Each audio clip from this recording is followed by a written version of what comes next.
Madam Chair, ladies and gentlemen, good afternoon. My name is Dwayne Barnett. I live in Brixton and I work in Brixton. Ladies and gentlemen, I'm here because we in Brixton know that you people hold our life in your hand. I work at Atlantic Bakery for over 22 years. We know that the pandemic came. We have to live with it as a reality. We have to accept it. We have to work with it, ladies and gentlemen.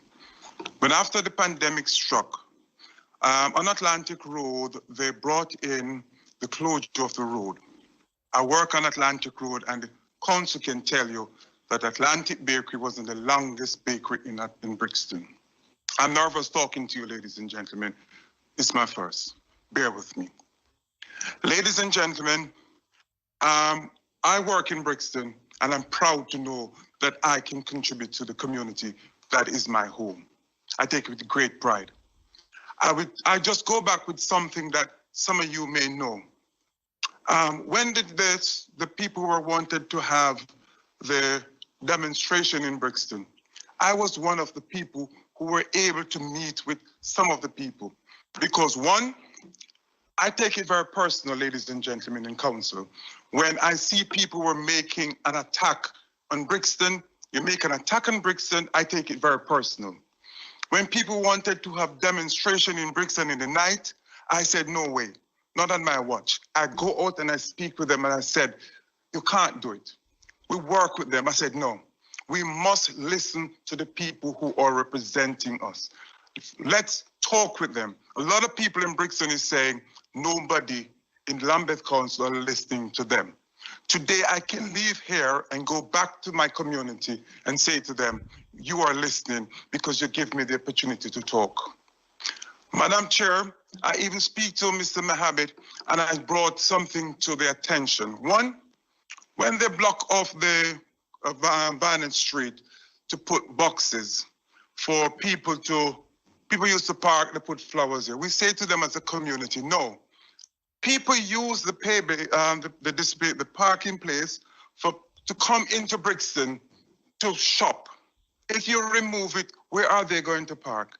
Ladies and gentlemen, people come from out of Brixton to come into Brixton, and that makes us proud to know we can contribute. People come into Brixton for all type of reasons. There's nowhere to park in Brixton. On Atlantic Road, we are segregated. You can't.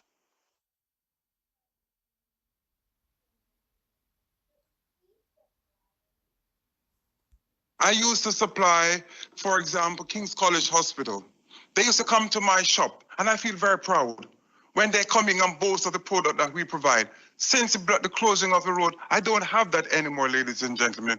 Nobody come there anymore. They can't come in. They said it's too long, the traffic for them to come back to Atlantic Road. They don't come anymore. We lose all our trade coming in.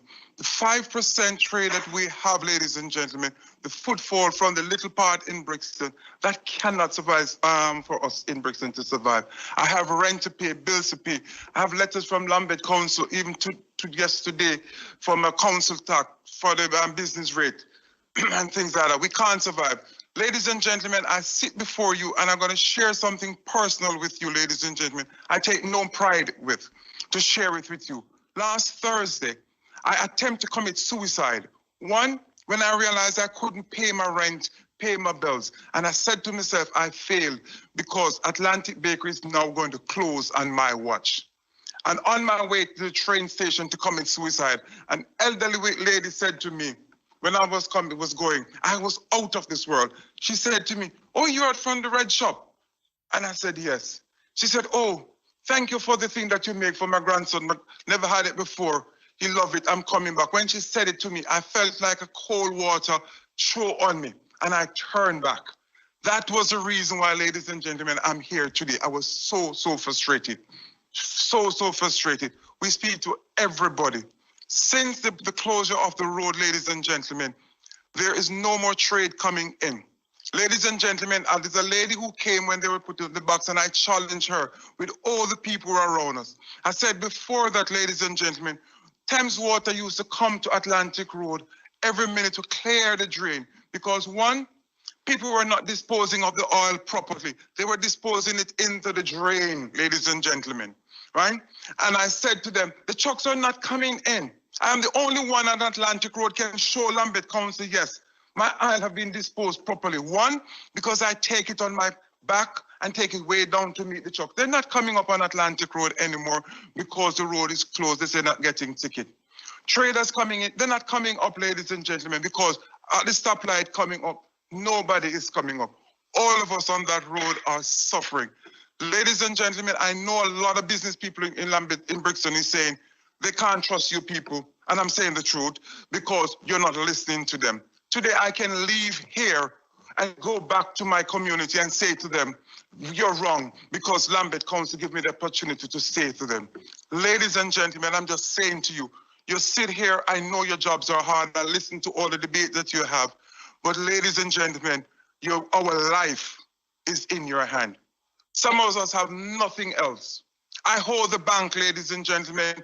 And one more thing, ladies and gentlemen, before I go, I want to share to you. Since the road have closed off, it is now bringing back the jug dance into Brixton. I brought it to several people from the Lambeth Council, and they just shoved me and said, oh, go to the police and go to that. Ladies and gentlemen, a few weeks ago, somebody came into my shop at Atlantic Road and offered me £60,000 to launder into my business because they know the weakness we are going to. They said, listen, I give you 60,000, you put it on the book and do certain things for us.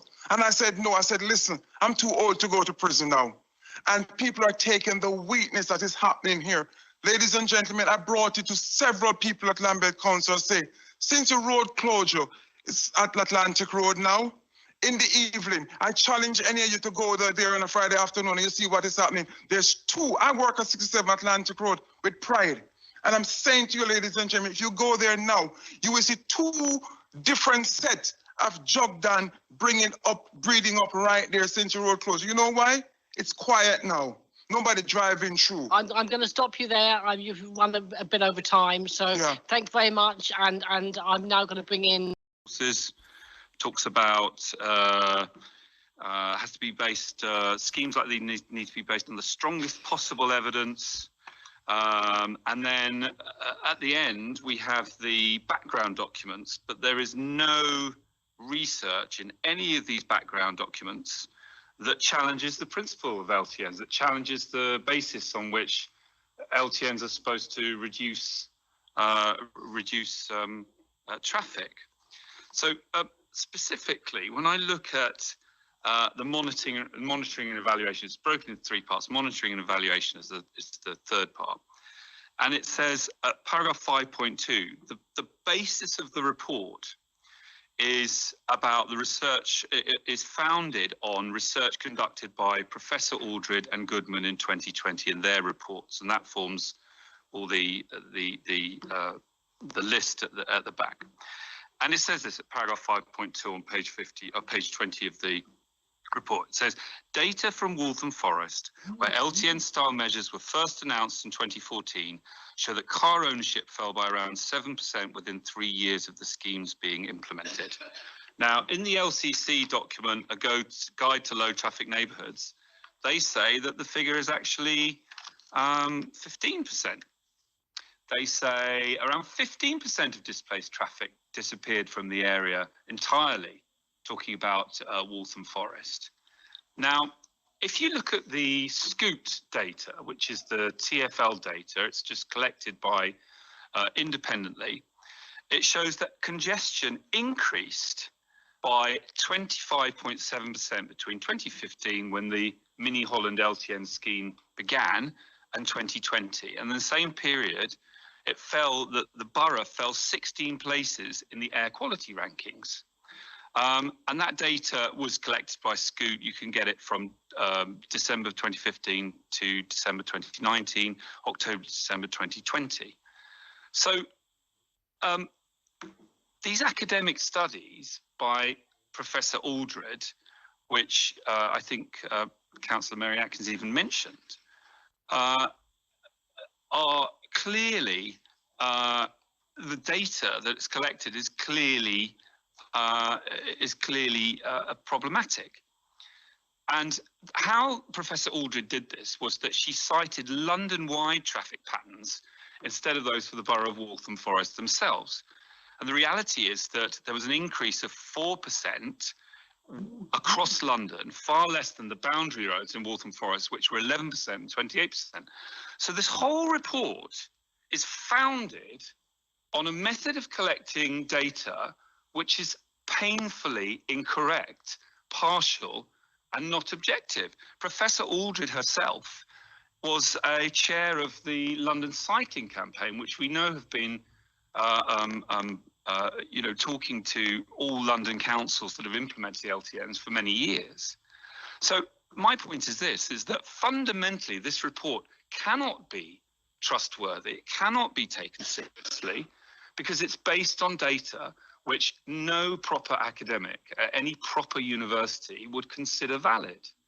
So I think you have a big problem with trust on this, on the basis of this report. And, even in the for Railton and Oval, you had a preface of misleading data before people gave their views on the surveys. And the Railton one, it said, motor vehicle traffic fell by 63% within the LTN, and when including the boundary roads, fell by minus 18%. Minus 18% means an increase of 18% in total. And don't forget, the boundary roads have much, much more traffic than within the LTNs. So using percentages, as Professor Aldred does, selecting percentages to use in a partial way simply gives us no basis, no baseline for understanding what has happened in terms of traffic increases. So I think this is a really, for many reasons, but I'll just stick to monitoring and evaluation. I think that this report is incredibly disappointing, and I don't see how colleagues can use it as the basis for making any recommendations. Who would like to come? No, but I mean, but this is examining the implementation and evaluation of emergency LTNs rather than LTNs in general. But yes, but based on the data. But well, I agree with you, but we don't have any baseline data in this report. All we have is, well, you should trust us because Professor Aldridge has done this in Waltham Forest. And everything, actually, we look at all LTN data, it's based on this series of incorrect and partial data provided by Professor Aldridge around Waltham Forest, which has been disproved. So I think it's really problematic. Would I come in? Yeah. Yes, I mean, it's context, and our own monitoring will have to be challenged in the normal way. We have to rely on our own monitoring, and it's very clearly public about what we're doing and how we're doing it. The professor order is context, and this is how it's been interpreted. We needed context, and we need to robustly look at our own data when it's published. So I'll have to leave the officers to talk about how we're monitoring our own data, but that will come out in our further reports. Do any officers want to come in? Just if I may, yeah, Simon. Yes, thank you very much. Just if I may, to say that we published our monitoring strategy early on, and in an attempt to be transparent, to show how we are measuring the impacts of the schemes. We've appointed independent consultants to help us devise that strategy and to carry it out. And we are looking at a range of indicators. It's not just traffic volumes, although they are important. We are looking at things like Scoot data that Councillor Briggs mentioned. We are looking at bus journey times. We are looking at emergency services response times, and any data we can get our hands on, frankly, that is there, that will help us build an evidence base.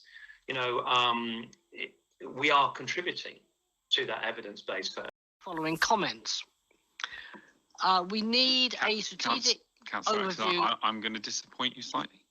You're not going to disappoint. Oh, Tim. Because I have so many issues with these. Look, I'm not up to this. What I'm saying is, you're going to disappoint me. You're personally going to disappoint me. No, in the sense that there are so many of these recommendations that I can't support because they make an assumption that LTNs that they work, which they don't.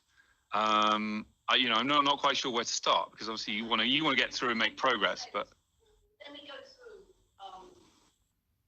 the further considerations. Yeah. Which said that, then obviously that would be. When you say, are you talking about the recommendations, though, or are you on to that stage?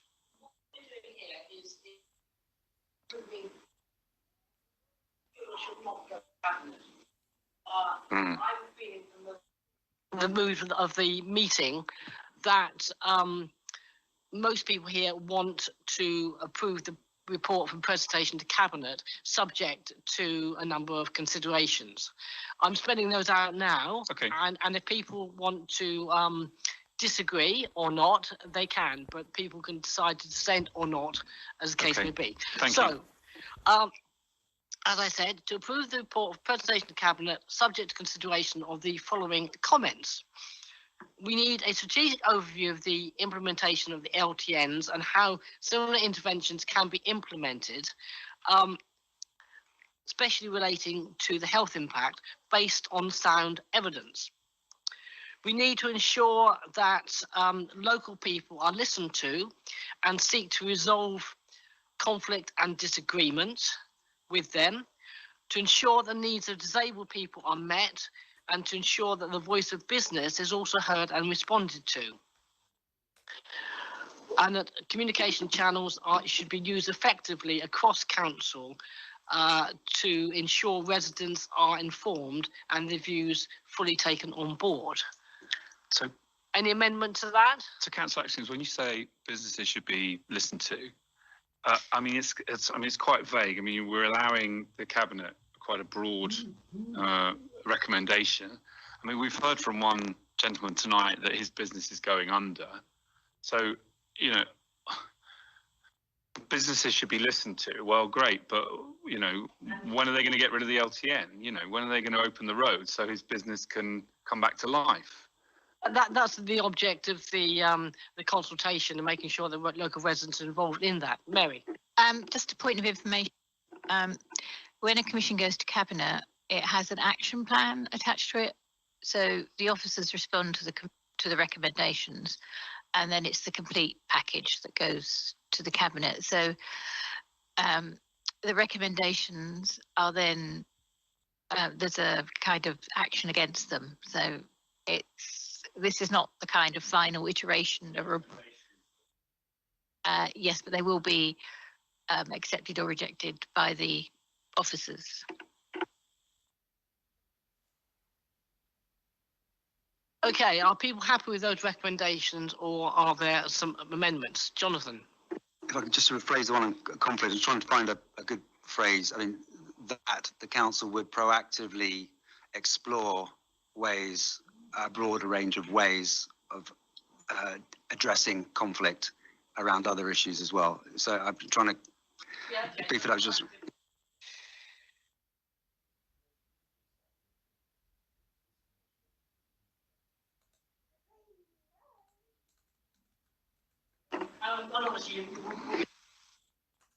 So, Chair, in terms of the wording around businesses, perhaps we could just add something about, and specifically when businesses raise issues that they are being affected negatively by a road closure, that the council will address that issue and respond to them individually. So that businesses that are actually affected, you know, the council will instead of saying, "Oh, I'm sorry, you know, but the email address that we give you for for complaints about LTN isn't working right now," you know, someone will actually come back to them and say, "Well, I understand that Atlantic Bakery is, you know, struggling, and these are the mitigations that we're going to try and put in place," rather than just ignoring the guy. Okay, so what I've got here is, and the voice of business is also heard and responded to. So you want to say, okay, the voice of business, particularly those negatively affected, is also heard and responded to individually.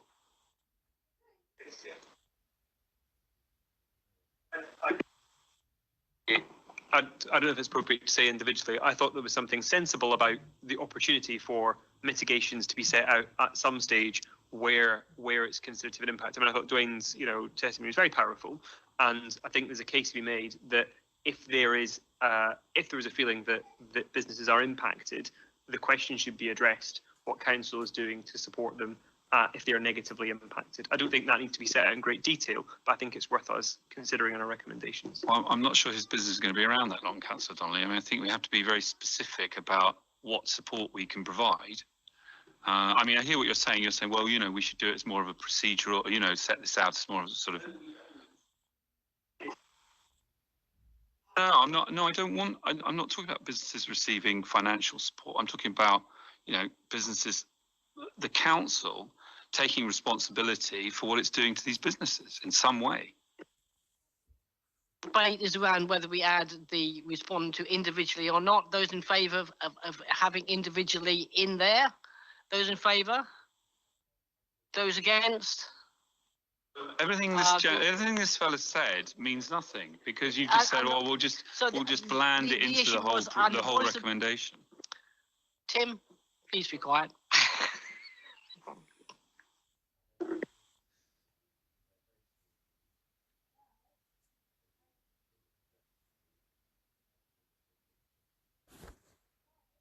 Anyway, so what we have is, and the voice of business, particularly those adversely affected, is also heard and responded to.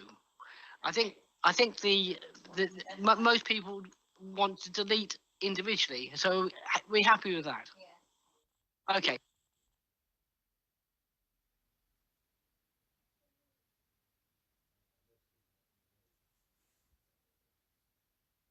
We can't hear you, Chair. Danny, for coming in on this. Sorry, I'm just losing the will to live with this microphone. No problem. Thank you for having me. Really appreciate the chance to discuss this. And just to quickly say to Councillor Bartley, always happy to engage and take feedback from you and any other member on how we can improve any of our processes. And please do come to me with any suggestions you might have. And thank you all very much. Very much, and thanks very much to the officers who've stayed on this call too. Thanks very much. Okay, so finally, item 5, the final item is the work programme. The next meeting on